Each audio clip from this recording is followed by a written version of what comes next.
Salut la compagnie, ici Marco, et on se retrouve aujourd'hui pour parler du match OM Paris Saint-Germain, et c'était pas terrible. Alors attention, hein, je dis pas que le match était nul, c'est juste que il était pas super spectaculaire. Est-ce que c'est la pression de l'enjeu, parce que ça reste quand même deux clubs rivaux, donc gagner ou perdre, c'est plus que 3 points, parce que c'est aussi les supporters qui vont te faire une gronde pendant des mois et des mois si jamais tu perds ce match, mais c'est vrai que j'ai eu le sentiment que les deux équipes se neutralisaient beaucoup, qu'il n'y a pas eu énormément d'actions des deux côtés. Bon, évidemment, il y en a eu, hein, et notamment les deux buts refusés. Alors, chacun d'un côté, histoire de faire la parité, à cause du hors-jeu. Et je voudrais d'ailleurs revenir sur le but refusé pour les Marseillais, parce que j'ai le sentiment que c'est un cas d'école des problèmes défensifs qu'il y a pour le Paris Saint-Germain. On a une action qui part du côté gauche, avec un Nuno Mendes qui est complètement absent.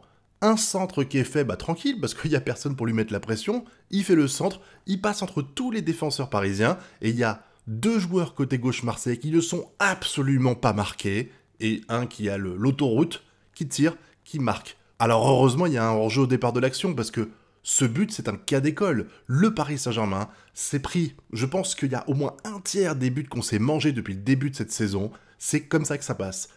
Autoroute à gauche parce que Nuno Mendes est une putain de passoire en défense. Zéro marquage, notamment encore une fois Hakimi qui est absent ici. Et but. Alors là, on a eu de la chance parce qu'il est parti trop tôt, mais ça n'arrivera pas toujours. Et la plupart du temps, ça n'arrive pas comme ça. Il faut vraiment qu'on fasse quelque chose en défense parce que ça ne va absolument pas. Et là, je parle pas des défenseurs centraux. Hein. Je trouve que Marquinhos et Kimpembe se démerdent très bien en général.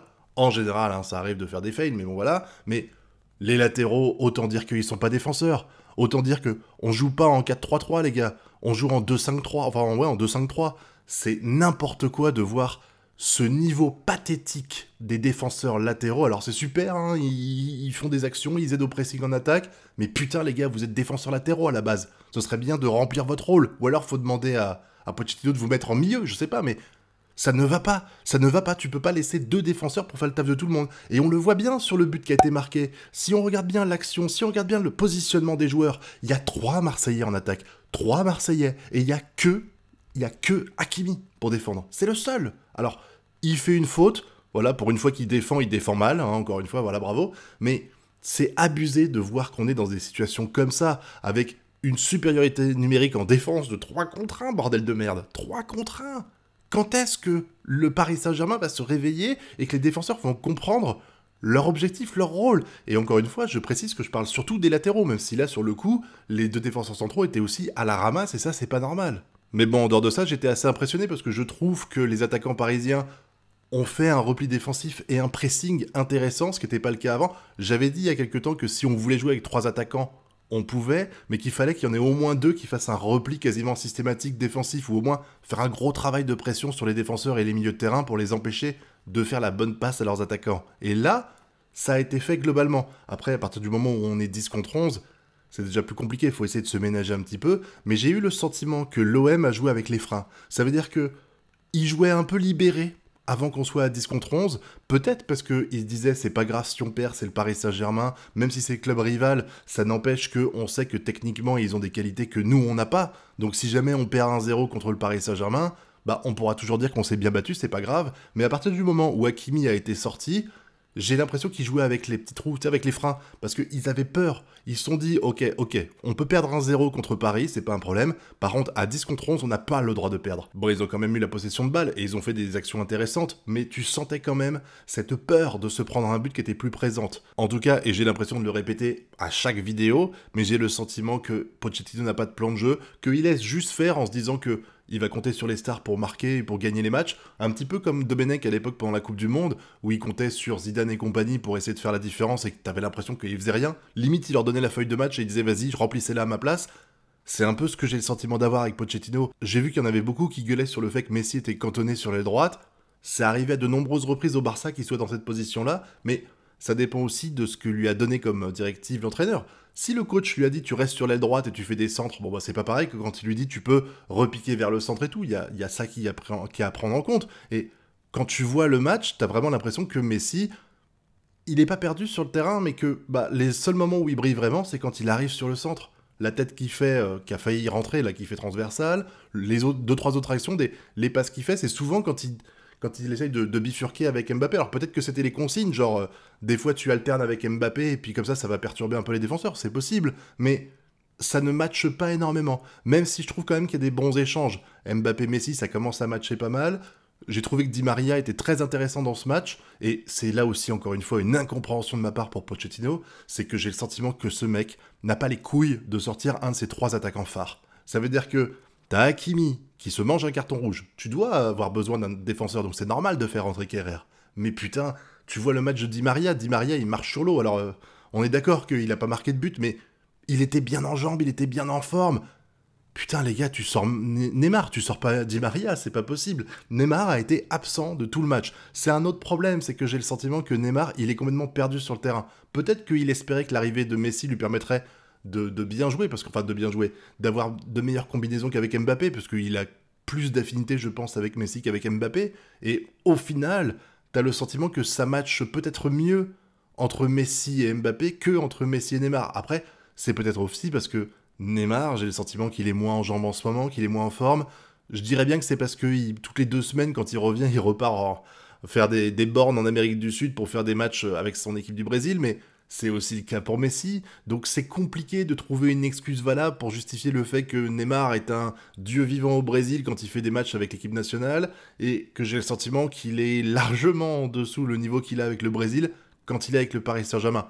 J'ai pas d'explication. Tout ce que je sais, c'est que Pochettino n'a pas les couilles de sortir un de ses 3 attaquants phares. Et c'est vraiment problématique. Je pense sincèrement que tant qu'on n'aura pas un entraîneur avec une aura qui permettra de pouvoir dire à Messi, tu vas sur le banc, ou à Mbappé, tu vas sur le banc, ou autre, ça ne passera pas. Il se sent obligé d'aligner ces 3 attaquants à partir du moment où ils sont en forme, et ça nuit à tout l'équilibre du Paris Saint-Germain, tu le vois bien. Faut vraiment qu'on ait un entraîneur un peu plus fort. Je suis désolé encore une fois, je me répète, mais entre le fait qu'il n'y ait pas de plan de jeu, que j'ai l'impression qu'il se fait imposer des joueurs par la direction, et que les joueurs lui imposent et tout des choses, on l'a vu, il y a Tourelle il y a quelques jours qui a dit que c'était beaucoup plus facile de gérer un Lukaku que de gérer le duo Mbappé-Messi, enfin Mbappé-Neymar, pardon. Ça veut tout dire et rien dire, c'est-à-dire que il a juste balancé ça, il a pas été dans les détails, il allait pas non plus clasher Mbappé ou Neymar. Tu sens que quand il dit ça, ça veut vraiment dire qu'il y a quand même un problème de gestion au niveau du Paris Saint-Germain et que ça va plus loin que juste un problème d'entraîneur, je pense. C'est peut-être aussi l'administration qui met ces joueurs-là sur un piédestal complet, qui sont au-dessus de l'institution club, et que du coup, ils ont le droit de faire absolument tout ce qu'ils veulent. Alors, je dis pas que c'est leur faute, mais bon, tu sens que Pochettino, il est pas capable d'imposer des choses à ces joueurs-là, et que limite, ça explique pourquoi il y a autant de problèmes de ce côté-là. Par contre, ça serait bien qu'il ait les couilles quand même de faire quelque chose en défense, que putain, tes 2 latéraux, ils puent la merde, et à un moment donné, il faudrait peut-être faire quelque chose pour qu'on arrête de se prendre les mêmes buts à chaque match, parce que comme je l'ai dit, regardez les anciennes rencontres. Le passage côté gauche, le centre, avec personne pour couvrir les défenseurs, enfin pour marquer les attaquants, c'est un cas d'école, et ça arrive, limite à chaque match, on se prend ce même but. Voilà, entre ça et le but qui a été mis sur hors-jeu, qui ressemble aussi à d'autres buts qu'on s'est pris depuis le début de la saison, je pense qu'avec ces 2 actions-là, le but refusé et le carton rouge, ça représente à peu près les 2 tiers des buts qu'on se mange au parc, avec Paris, parce que c'est comme ça, on a des défenseurs qui ne sont pas au niveau, ou qui n'ont pas compris ce que c'est qu'avoir un rôle de défenseur. C'est vraiment très triste, quoi. Bon, je parlerai pas non plus des problèmes qu'il y a eu au match avec les supporters qui décident de balancer des cailloux, de balancer des téléphones portables, des chargeurs. Moi, ça me tue, des gens qui font ça, je comprends pas. Je comprends pas, tu vas au stade, c'est pourquoi? Tu vas au stade pour te dire après, ah bah c'est super, je me suis déplacé, j'ai passé des heures dans les embouteillages à me garer, à prendre des transports en commun, à attendre dans le froid, pour faire un match une demi-heure, et après rentrer chez moi parce qu'il est annulé grâce à moi, je suis fier de moi. Je comprends pas. Là, je pense que l'OM va se manger un point en moins, ça paraît évident, parce que, encore une fois, mauvaise gestion. Et puis surtout, quand tu vois l'argent que brasse ce genre de club, on parle vraiment de dizaines de millions d'euros, ils font des bénéfices, enfin, c'est pas qu'ils font des bénéfices, mais voilà, quand tu vois que leur système anti-jet comme ça, c'est 2 pauvres filets tenus par 2 mecs, sérieux quoi, putain. Merde, les gars, vous mettez des écrans géants partout dans votre stade, et putain, vous installez 2 filets qui font 2 mètres. Ça servait à quoi? Ça servait à quoi? Manquerait plus qu'un mec avec des gants de baseball, vous savez, pour arrêter les trucs, quoi. On en serait au même point. Donc, faudrait faire quelque chose. Faudrait empêcher ces mecs-là de rester dans le stade. Et faudrait tu les interdis de stade pendant 5 ans, minimum. Je peux te dire que normalement, ça n'arrive plus, parce que t'en chopes 2-3 comme ça, interdits de stade 5 ans, ça les calme, hein. Bon, en tout cas, c'était un match qu'il va falloir vite évacuer, en espérant que Pochettino se fasse pousser des couilles pour le prochain, même si maintenant... J'y crois plus trop. Là, j'attends juste la fin de la saison en me disant qu'à un moment donné, Pochettino va être dégagé, en espérant qu'on essaye de recruter un entraîneur d'une trempe un peu supérieure. Il y a Zidane qui est disponible. Essayez, proposer un contrat de 6 mois à Zidane, j'en sais rien, il se fait chier à mon avis. Donc, et puis comme il attend à mon avis que Deschamps laisse sa place à la prochaine Coupe du Monde au Qatar, voilà, on a un petit peu de temps, donc profitez-en, je sais pas, mais faut faire quelque chose. Il faut faire quelque chose parce que là, ça ne va pas. Bon, après ça, je pense que j'ai fait le tour de ce que j'avais à dire pour ce match, hein. J'attends que vous donniez votre avis dans la zone commentaire. Encore une fois, en étant poli et tout, on a le droit de pas voir la même chose, il n'y a pas de souci. Moi, je vois pas forcément les mêmes trucs que vous, je mets pas l'accent sur les mêmes choses, donc j'attends de savoir ce que vous en avez pensé. Quant à nous, on se retrouve très bientôt pour de prochaines vidéos, et d'ici là, je vous souhaite de bien kiffer. Tchuss!